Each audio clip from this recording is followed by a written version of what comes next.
নাভি পর্যন্ত থেকে যাবে। এইরকম ভয়াবহ পরিস্থিতি পরিবেশ তৈরি হবে হাসরের ময়দানে। কিন্তু 60 বছর 70 বছর জীবনটাকে কন্ট্রোল করে করে করে করে কোরআন হাদিস অনুযায়ী যদি জীবনটাকে পরিচালনা করতে পারি, তাহলে হাসরের ময়দানে আমার আপনার জন্য আল্লাহ তার মধ্যে এবার আমি ওই আরশে আজিমের নিচে দুই রকম ব্যক্তি ছায়া পাবে। একটা বলে দেই, আল্লাহর নবী বলেন ওর রাজুলুন মুআল্লাকুন কলবুহু ফিল মাসাজিদ। নবী আমার বলছেন, হে আমার উম্মতেরা, যাদের অন্তরের ভালোবাসা থাকবে মসজিদের ভালোবাসা, মসজিদের ভালোবাসা যদি কার অন্তরে থেকে যায়, আল্লাহর নবী বলছেন কিয়ামতের ময়দানে আমি আল্লাহর আরশে আজিমের নিচে তার জন্য ছায়ার ব্যবস্থা থাকবে।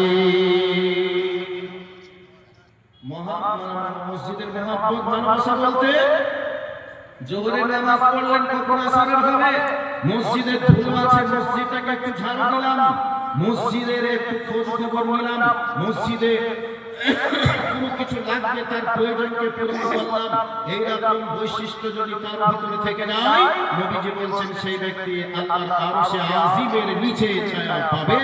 তাহলে সেই হাসরের ময়দানটা কত দিনের হবে বললাম? 50,000 বছর সমান একটা দিন। তাহলে এই দুনিয়ায় মাত্র 60 বছর 70 বছর, এই 60 বছর 70 বছরের সুখের জন্য আমরা অক্লান্ত মেহনত করি, হাড় ভাঙা পরিশ্রম করি, পায়ে মাথার ঘামকে পায়ে ফেলিয়ে হাড় ভাঙা মেহনত করে পরিশ্রম করে আমরা একটা বাড়ি বানাই, সেই বাড়িতে আমরা এসি লাগাই, গাড়িতে এসি লাগাই, বাথরুমে এসি লাগাই, আমরা একটু আরামে আয়েসে আমরা অবস্থান করার জন্য এত কিছু আমরা প্ল্যান তৈরি করি। কিন্তু তারপরে কতদিন? 60 বছর 70 বছর 80 বছর, এর থেকে বেশি নয়। কিন্তু কিয়ামতের দিনটা একেবারেই দুনিয়ার গণনা মত অনুযায়ী 50,000 বছর সমান একটা দিন হবে।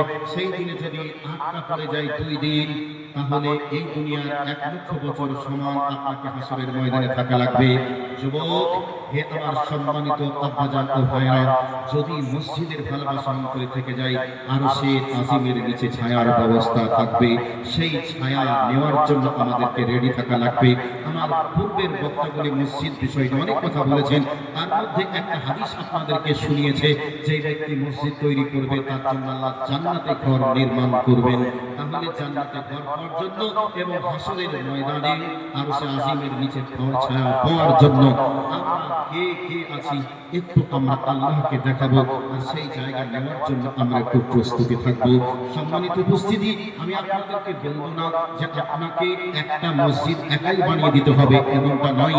পাখির বাসার সমান যদি আপনি মসজিদে, মানে পাখির বাসাটা যত বড় ততটা যদি জায়গা আপনি মসজিদে বানিয়ে দিতে পারেন, জায়গা ক্রয় করে দিতে পারেন, তাহলে জেনে রেখে দিবেন যে আপনার জন্য জান্নাতে ঘর আল্লাহ তৈরি করবেন।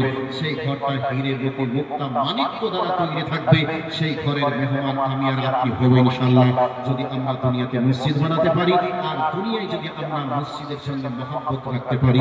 সেই দিকে লক্ষ্য রেখে আমার প্রাণ প্রিয় এলাকাবাসী যুবক ভাই ও বাবাজিদের উদ্দেশ্যে বলবো, সামনে যারা বসে আছেন মসজিদের ভালোবাসার জন্য এবং জান্নাতে ঘর পাওয়ার জন্য, একজন সিংহ শাবকের মতো একজন বলবেন নারে তাকবীর, আওয়াজ দেওয়ার সাথে সাথে একজন উঠে বলবেন, সামনে যারা বসে আছেন, মাওলানা আল্লাহর ঘর মসজিদ তৈরি করলে জান্নাতে ঘর হয়, আর মসজিদে ভালোবাসা থাকলেই আল্লাহ সুবহানাহু ওয়া তাআলার আরশে আজিমের নিচে ছায়া পাওয়া যায়।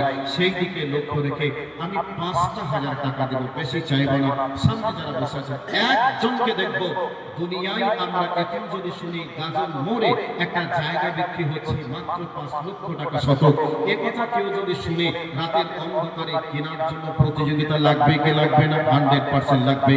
তবে আল্লাহর ঘরের জন্য একজন কে আছেন? সামনে যারা বসে আছেন একজন কে আছেন? একজন আল্লাহর কোন প্রিয় মাহবুব বান্দা আছেন, দেখবো মাত্র 5,000 টাকা। একবার নারায়ে তাকবীর আওয়াজ দেই, বলুন নারায়ে তাকবীর।